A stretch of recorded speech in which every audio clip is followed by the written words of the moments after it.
EFCC is being alleged to have received money Yes. to jettison the alleged money laundering case against Bobrisky, Yes.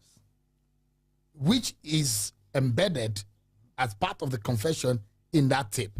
If that is the arm of the matter Yes. that we are taking, Okay. it does look to me that that is in the realm of a criminal.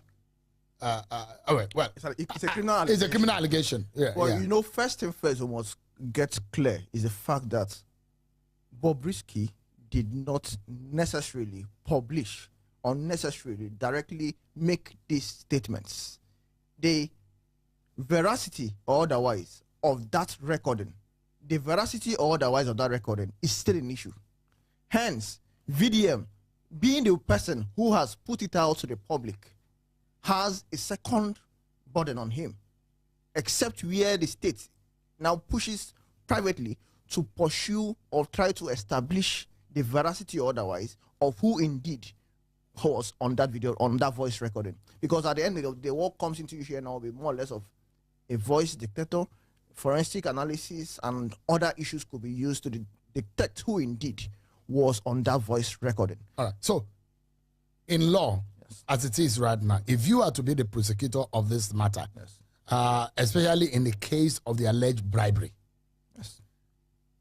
who would you be holding on to as a principal defendant or witness in this matter? Very importantly, from VDM's analogy, he said he got the voice recording from someone who had a conversation with Bobrisky. Hence, for me, without mincing words, the most important person in this whole issue will be that said person who had a voice call with Bobrisky.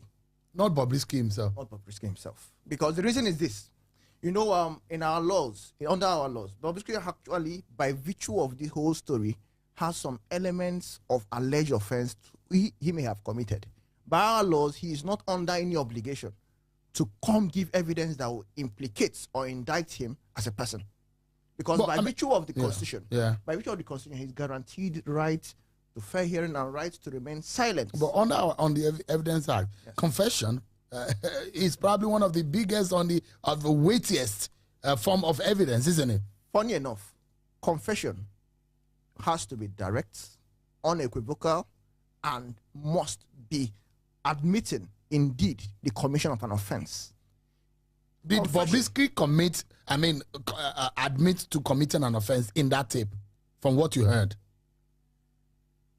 It depends on the offense for which he is to be charged with. So, he has alleged that he wanted to pay a lawyer so that he can get a pardon. One. He alleged that he spent time, he inferred that he spent time outside of the prison yard. You know, for me, with respect to the issue of that he paid a lawyer, I think we must get this issue clear. Lawyers, when performing their professional functions, are entitled to a fee. Except that in that matter, the lawyer said that is not true. Thank you very much, which has now been denied expressly. That the father that there was no such communication in that respect. Yeah. So now, if the principal matter here, the issue in the matter at this point is whether or not EFCC dropped the money laundering charge against Bobrisky based on a possible inducement of bribery. As alleged. As alleged. As alleged. Certainly, if that issue comes to bear, the first thing first that needs to be established is who are the officers who collected the money? What was the reason for collecting the said money? You know, when this issue came up, actually, I recall that I said, was it as a result of bad professional advice? Or was it as a result of personal conviction that step was taken? Because by our laws, a defendant, someone who is being arrested for having committed an offense, has an option to go into a negotiation with the prosecuting team, which is what we call the plea bargain. Under the plea bargain option, a person can actually approach the prosecuting team, say, I have committed so offense. However, do not try me for this offense which has a higher punishment on the condition that I will admit guilt to a lesser offense. Hence, I can be sentenced and convicted with respect to that lesser offense. If this aspect was actually put out to Bobrisky at that time, I believe that would have been the option. However, with respect to this issue of bribery, alleged bribery, it's very clear that that is actually a breach of the Public Officers Trust Act. By virtue of that, actually, the ICPC should actually proceed to investigate, and where they find prima facie evidence established, prosecute those officers in that respect. However, Bobrisky, if alleged equally to have induced officers to perform that said act of dropping the Money Laundering Act, will equally be charged with respect to inducement of a public officer in performing his public duty, alongside the issue of subversion of justice. Because subversion of justice is actually another crime under our criminal jurisprudence.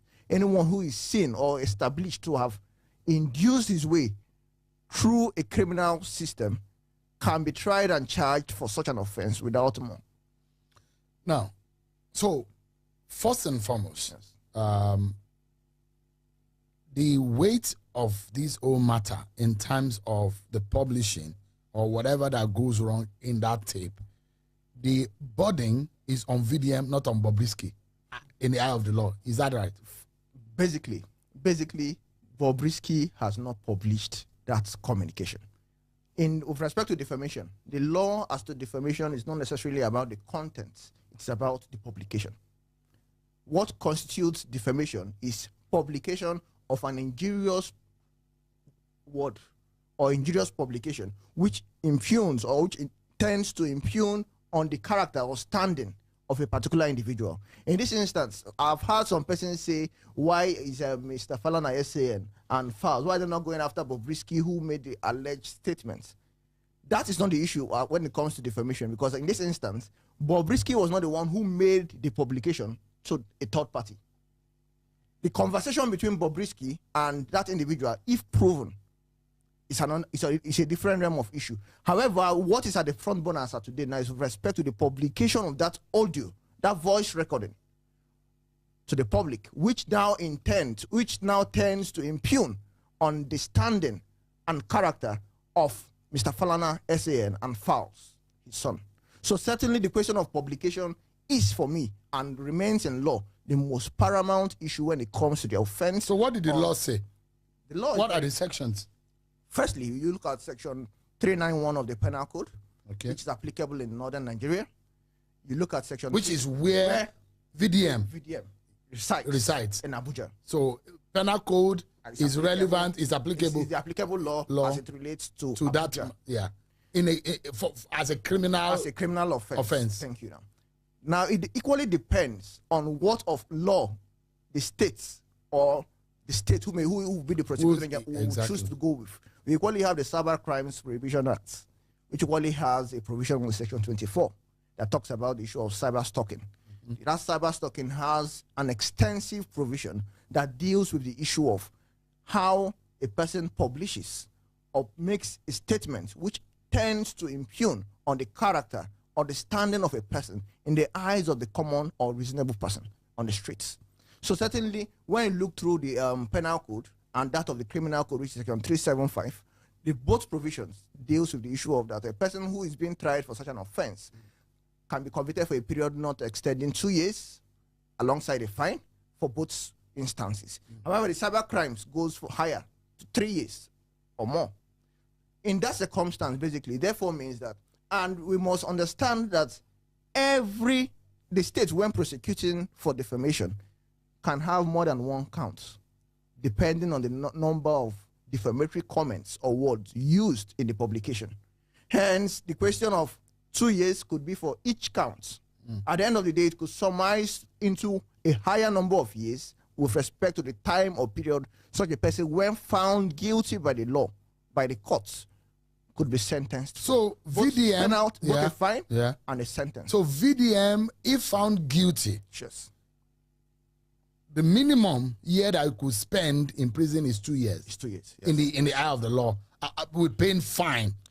No, by the provisions of the criminal code and the penal code. In this instance, now the penal code. The penal code says a period not extending 2 years, which means the maximum penalty would be 2 years, or alongside the fine.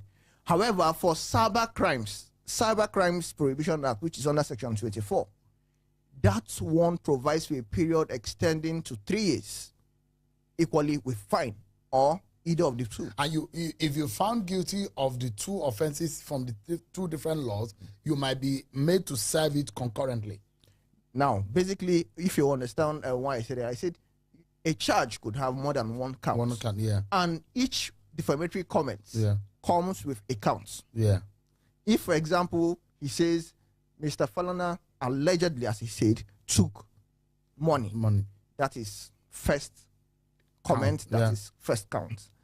If he now goes forth again to now say that Fowles allegedly is a homosexual, that comment equally again comes with a different count. So for each count, the court will be made to make a finding of guilt. We measure the we'll measure the evidence, the punishment.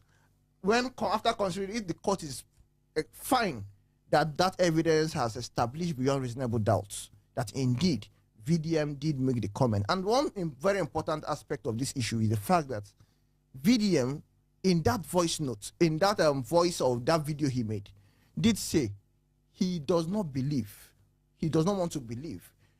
That statement, I do not want to believe, is actually a very important statement when it comes to defamation.